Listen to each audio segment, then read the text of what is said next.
بہار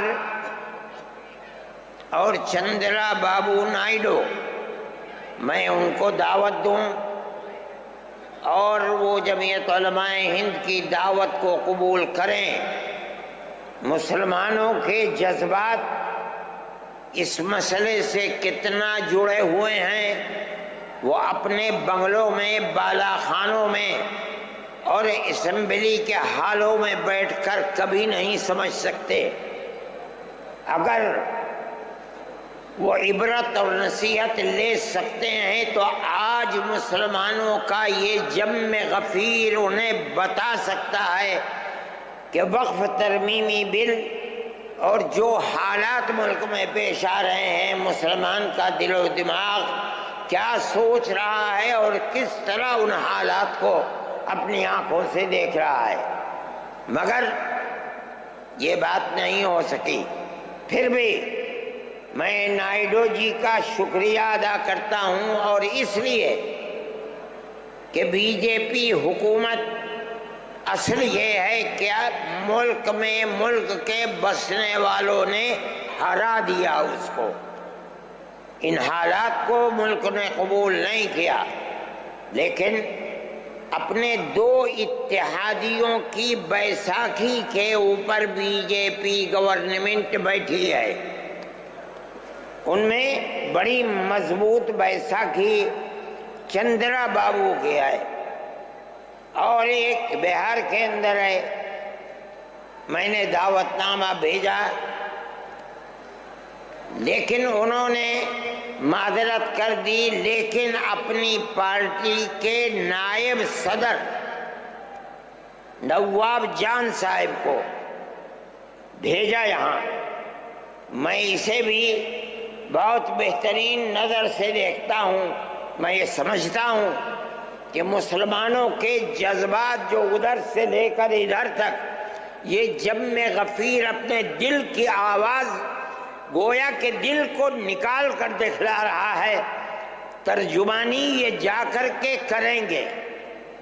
اس لیے کہ جب تک ہمارا ماننا یہ ہے کہ اگر کوئی آگ لگتی ہے مسلمانوں کے جذبات پر، اگر وقف ترمیمی بل پر آگ لگتی ہے، تو جو بیساکھی جس پر ملک چل رہا ہے اس کی ذمہ داری اتنی ہی اس پر بھی پڑے گی جتنی ذمہ داری مرکز میں بیٹھی ہوئی طاقت پر پڑے گی۔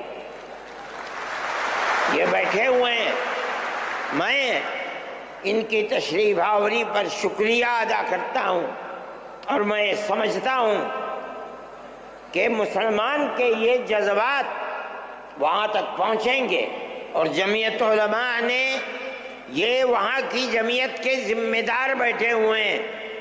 ہم نے طے کیا ہے کہ ہم اس مہینے کے آخر میں یا دسمبر کے شروع میں، کیا تاریخ ہے،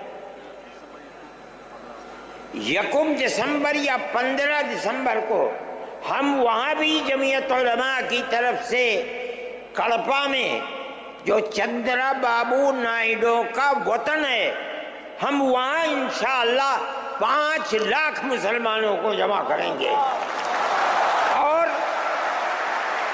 اپنے دل کے احساس کو ان کے سامنے رکھیں گے۔ ہم جس طرح اس مسئلے کے اندر ملک کی موجودہ مرکزی حکومت کو ذمہ دار سمجھتے ہیں، اگر خدا نہ خواستہ یہ قانون پاس ہوا تو وہ بیساکھی جن کے اوپر یہ بیٹھ کر حکومت کر رہے ہیں وہ بھی اس ذمہ داری سے سبکدوش نہیں ہو سکتی۔ میں اپنے ان جذبات کے ساتھ نواب جان صاحب کا خیر مقدم کرتا ہوں۔